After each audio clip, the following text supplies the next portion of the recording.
Shadows in the Smoke is intended for mature audiences and may contain material that some people find disturbing. Please see the episode description for content warnings and listen with care.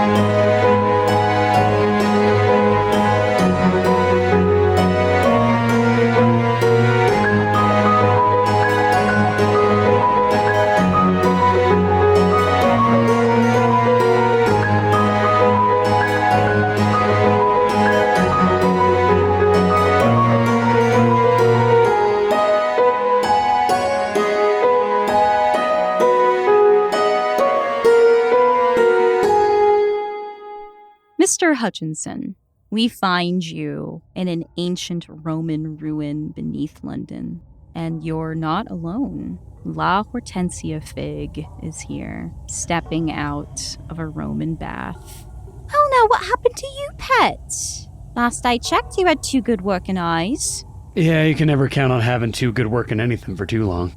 Too true, love. Too true. But it's bad manners to go be mucking yourself up like that. You were to be a great prize. You were a fitting sacrifice to mock. You're one to talk to me about bad manners for what you've done. After the way you've raised your boys. I tell you, when I had sunk my teeth into Obert, the only thought running through my mind was some people's kids. There's just no accounting for bad mothering, and I would know. I did what I had to do to give my boys a chance. When you're desperate and trying to survive, sometimes you call out for help, and sometimes someone answers. And sometimes you overpromise. Seems to me like you've been playing for 2 masters. There's your god, and then there's your mistress. Apparently, I'm an integral part of her plans, and I think she would like to see me through to the end of it. And believe you me, you don't want to disappoint your mistress, even if it means serving your god. Well, my lady's also a mother, and she'd understand if a mother needs to take her revenge. I think that woman would gladly truss up both of her children if it meant saving her own skin and de-wrinkling it. And something tells me you'd do the same. So I'm gonna offer you a choice. You can live, save your hide, and stay on your quest if you lure your remaining son to me. I'd rather die. Then you will. I shoot her in the mouth. Please mark La Hortensia Fig as resolved. I let her body fall back into the dregs of this ancient Roman bath. Leave her to rot there. Miss Douglas, you stand on the banks of the Thames, and you feel this surge of power roll through your body as a spirit is called from the water. Could you describe your mother to us? Maisie's mom looks pretty much exactly like Maisie, just a little bit taller, a little bit older.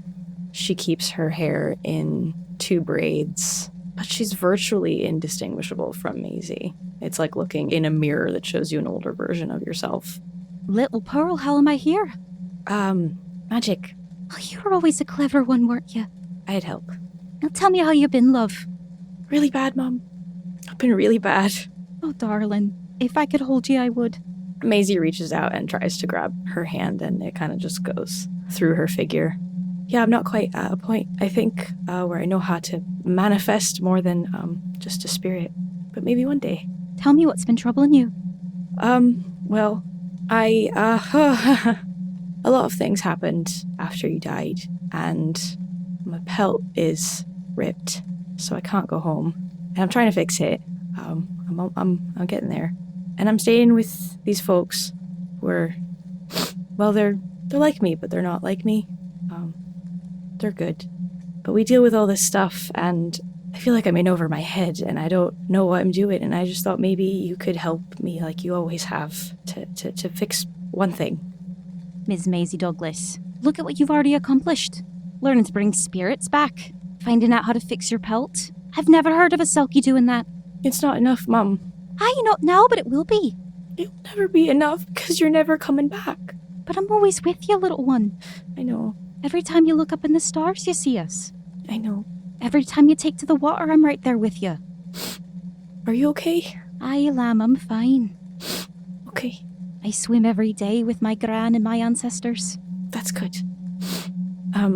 Anyway, I was wondering if you'd heard anything on your side of wherever you are, about someone called Patrick Fig? I have, Pearl. The boy spends a little time by the water, drags all sorts of muck out of it, make it into a big nest for himself. All right, that could be a lot of things, I suppose. I hope that was some help to you. Of course, Mom. Oh, darling, you know I don't like to see you cry. Maisie wipes the tears away and tries to put on a brave face. I know, Mom. I work on being stronger every day. Strength does not mean not having a heart, love. It's all right to cry. I love you. I love you too. Say hi to Gran for me. I will, Angel. I'm so proud of you. Look at all the things that you've learned. I'm gonna go home soon. I know you will. A girl as bright as you. You'll figure it out. Yeah, I will. And the spirit fades away into sea foam. As the spirit fades, Maisie sinks down at the same time into the water and just sits there for a moment. And then stands, gathers up her things, turns and gives one last look to the water and goes home. Miss De Niro, within this secret exhibit of the British Museum, a robed cultist approaches you, their head bowed low. And as they raise it, you see that it is former Detective Inspector Pettigrew. Ina crosses the plinth quick as lightning and puts her hand around his throat. This is her most sacred space. He's not allowed to be in here. I'm sorry, mistress. You said as soon as I had word about that man, the American Mr. Taggart, that I was to see you. She chucks him against one of these tall marble pillars in this room. Speak quickly so that you might leave my presence. You disgust me. Mr. Taggart has been keeping some odd habits late at night, and I'm one to know. All hours of the night he goes about London, tying red handkerchiefs to streetlights. Can't say if it's to symbol for something, but it was most unusual, and I thought you would like to be made aware of it. And now I am aware. Take yourself from this place and never darken this room again. You are not welcome. Yes, mistress. And he backs out of the room, genuflecting towards you as he goes. She goes back across the plinth and gathers up her cape, not putting it on, but she makes her way back across the plinth, out the door, locks it, and begins to walk once again through the British Museum and back outside to London. What does the rest of the day hold for you, Miss De Niro? Having looked upon the masterwork, Ina knows what's happening to it. She's very well aware. She doesn't like what she sees. And she wants to feel beautiful. So she's going to take a trip to see a woman who knows a lot about being scorned and is going to visit Hazel Beaumont at her modiste. Mr. Lloyd, you said you had someone else to go visit today? Yes, this one is a little bit trickier. Most of the people, and I use that term loosely, that Rabbit has been talking to, warning about Professor Somerset, he knows he can either summon them or knows that they're bound to certain locations. But this one, he's a little less sure of. So he is going to go to Covent Gardens and keep an eye out for the Snow Queen. Oh, all right. Mr. Lloyd, I think you ask around amongst the beggars and the urchins of Covent Garden. They all know the Snow Queen. Where is it that they take you? The creche that was set up for Christmas outside of the Royal Opera House is still standing, though as we have passed 12th night, all the figures have been removed from it, and they're in the process of dismantling it. But before then, the Snow Queen is taking shelter underneath this fake stable. You see the Snow Queen, this very tall, very pale woman, kneeling in the same spot where the Virgin Mary once lay. Hello, ma'am. Storyteller. Still send shivers down my spine when someone calls me that. Thou hast other names. I could try them. Storyteller's fine for now. I've spent the better part of several days reaching out to every member of the gentry I knew of in this city, warning them and telling them to warn others. I still don't know what exactly you are, but I figured you earn the same respect as anyone else.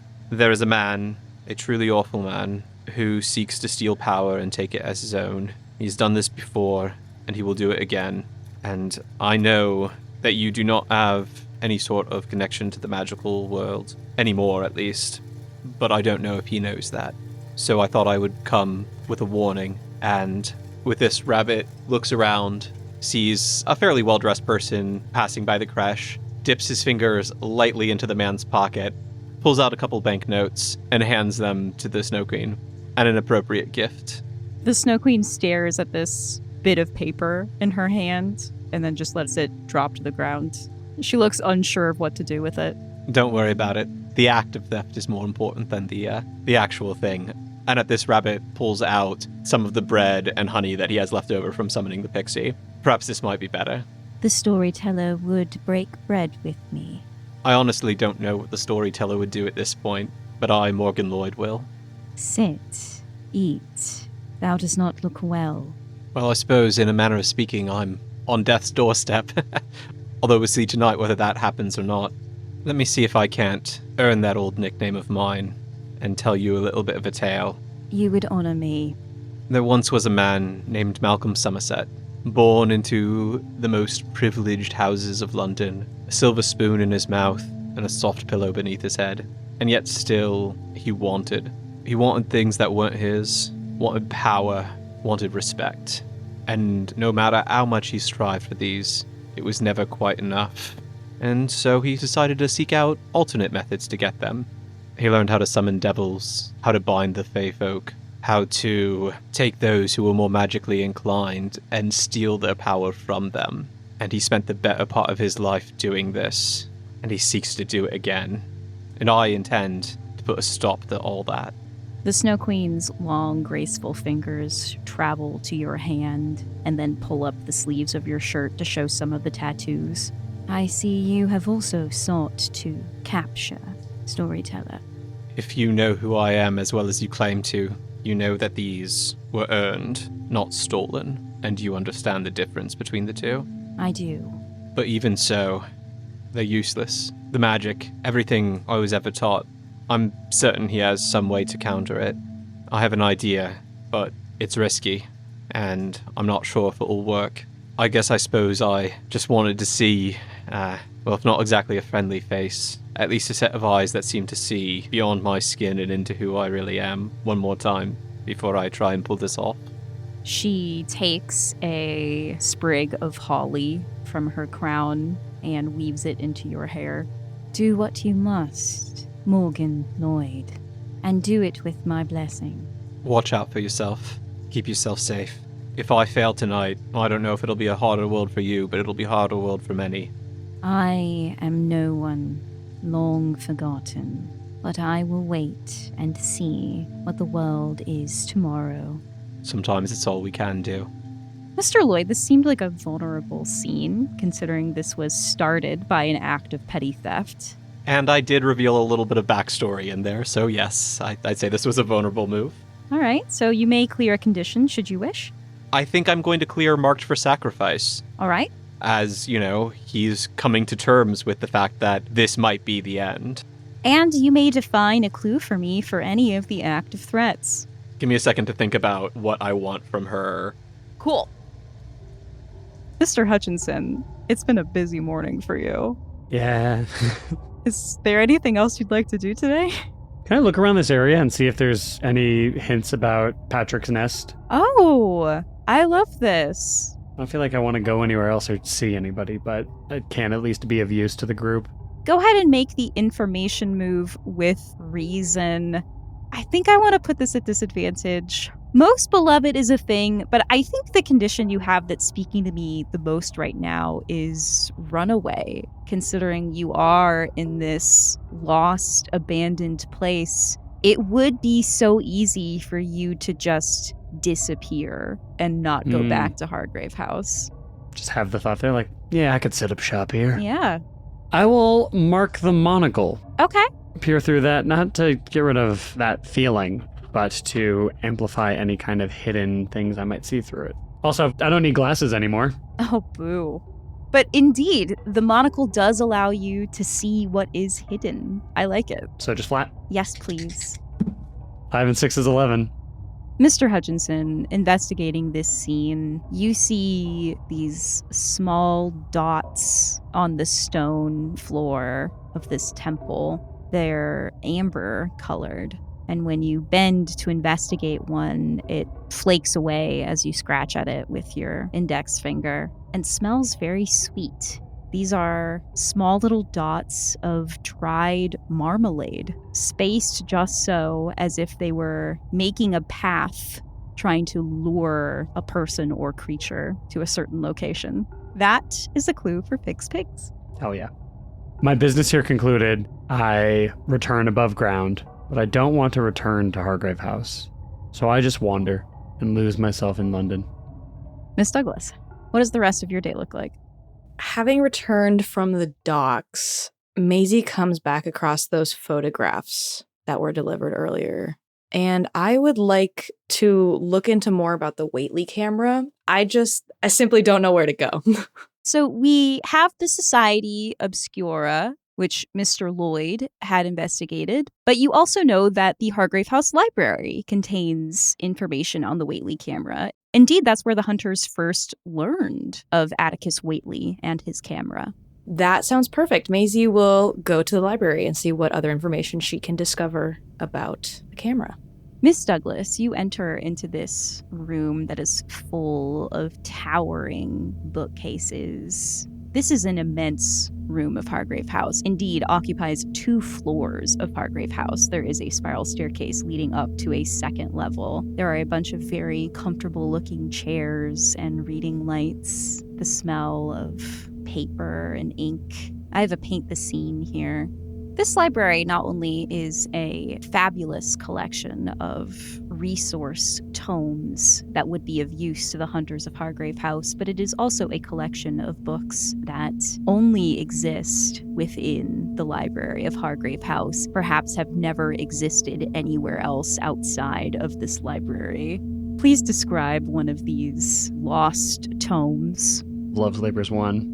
There is a bound collection of photographs in this library of actual cryptids from all over the world, taken and collected here by hunters from the past.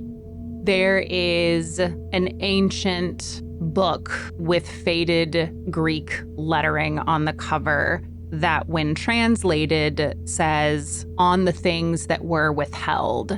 And instead of recounting the stories that we are familiar with from myth, it details them almost in a legal, clerical way and includes things that would have been not present in the myths. There is a brightly colored, mostly green and yellow book of significant flimsier binding than anything else on the shelf. And on its front cover, it reads, "How to Invent Everything. A survival guide for the stranded time traveler."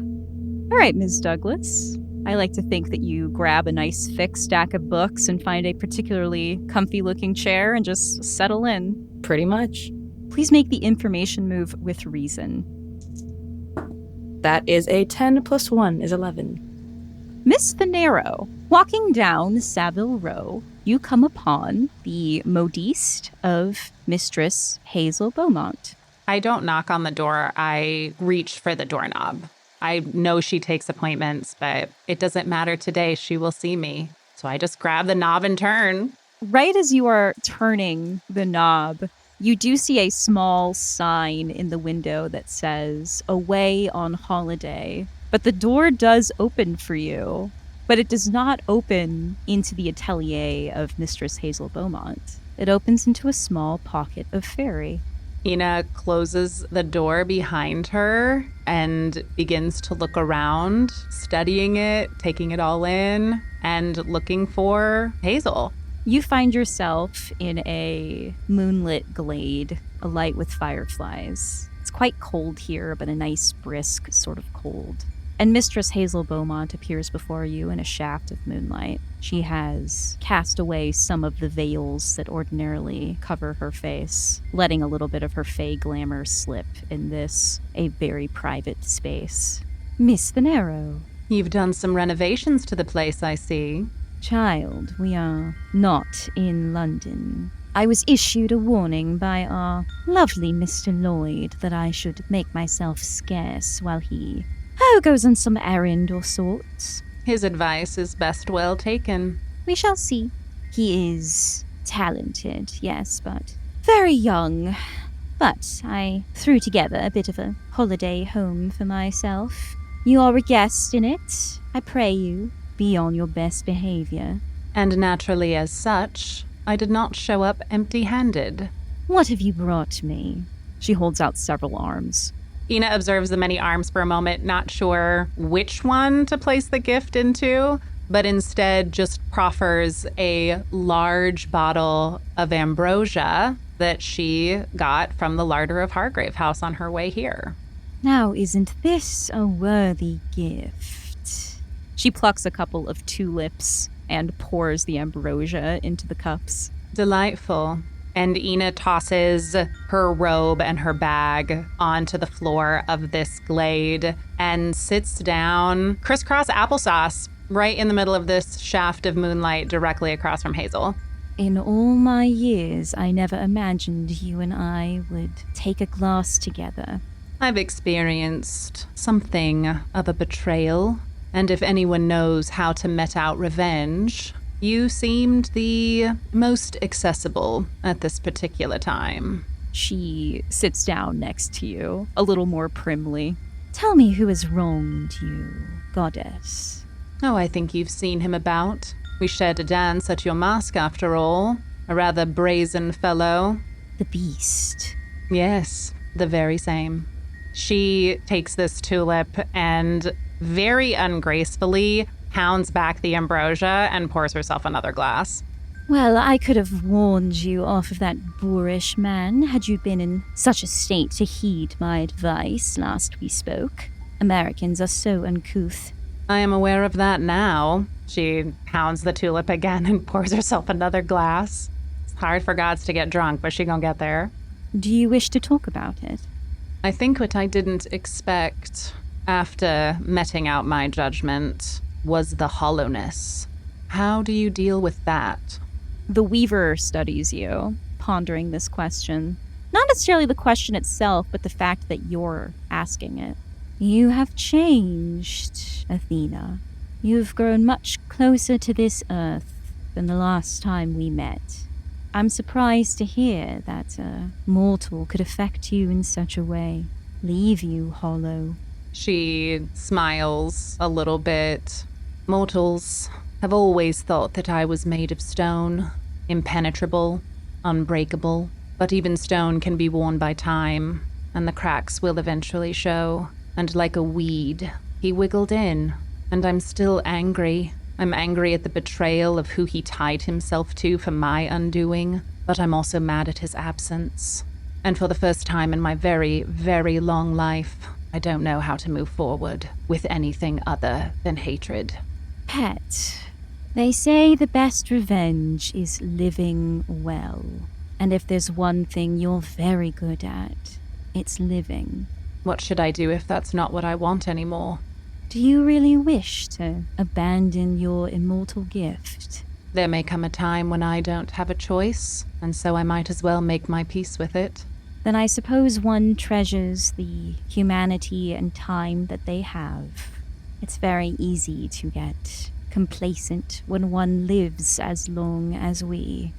Ina sits there, her very composed veneer gone, and she looks down into this tulip full of ambrosia, and I think we see one single tear run down her cheek and fall into this cup of liquor. And then she quickly wipes her face, dries her eyes, and looks back into the face of Hazel Beaumont. I hated you for years, you know. And it would be fine if you hated me still. I don't. Not quite. Time heals many things. Perhaps one day I could call you friend. Ina downs the last of the liquor in the tulip. Perhaps I could do the same. And perhaps we could meet in a friendly competition, just to see the skills we still possess. Don't be surprised if I beat you again. I promise to give you a worthy fight. Miss Douglas, in the library of Hargrave House, you start poring over these ancient esoteric tomes for any mention of Atticus Whately and the camera that he was so fascinated with, and you're presented with a series of pictures. It is a rendering of a temple wall in ancient Egypt, and amongst the hieroglyphics you see a figure holding a most unusual-looking box. And then you see another subject in the hieroglyphics rendered completely ashen, drained of color. And then in the next panel, that figure disappears, and all that's left is this inky void. It appears as though the Whately camera has always existed, or at least existed long before the invent of cameras themselves. Mr. Lloyd, how about that clue for me? So with the Snow Queen's network of unhoused people, she has heard a rumor of a specific steel mill being shut down and all of its workers being turned out onto the street. All right, so that brings our clues to the coven up to 6. And, Mr. Lloyd, since you are engaging in the vulnerable move with a side character, I do need you to make the day move. There is vulnerability in sharing so much of your story with her. Also, they kept saying storyteller, storyteller, storyteller. Indeed. I'm afraid that someone either at Covent Gardens or supernaturally will have overheard part of this conversation, and Somerset will have a little bit more warning of what's to come. I like that. So with that in mind, I think we're going to make this a day move with composure, with the idea of wanting to keep your discussion a little bit more clandestine. I am going to put this at disadvantage because you are feverish, and thus you maybe were not as tight-lipped about secrets as you maybe should have been. For sure. Rabbit notices in the crush with them the St. John's wort that he had previously pressed into her hand, and he picks it up and gently tucks it into her crown where she had removed the sprig of holly. I love that. I'll be using a personal quarters item to make that roll at neutral. Go forth. Yeah, this is as neutral as it gets because you got a +0 to your composure. I do. So that is a 7 on the dice, and I don't add anything to that, so that is a mixed success. The Snow Queen nods at you, and then with a bit of a royal air to her, waves you away. Well, it was lovely having one last meal with you, Your Majesty, but I'm afraid destiny calls. I'm intrigued to see how the story ends. For once, so am I. Mr. Lloyd, as you leave the Snow Queen and start walking through Covent Garden, you swoon, your vision swims, and you fall to your knees as you start to hear these whispered chants in your ear, this cacophony of noise. The skin around your hands and your mouth start to crack and bleed. Please remove the condition feverish and replace it with on death's doorstep.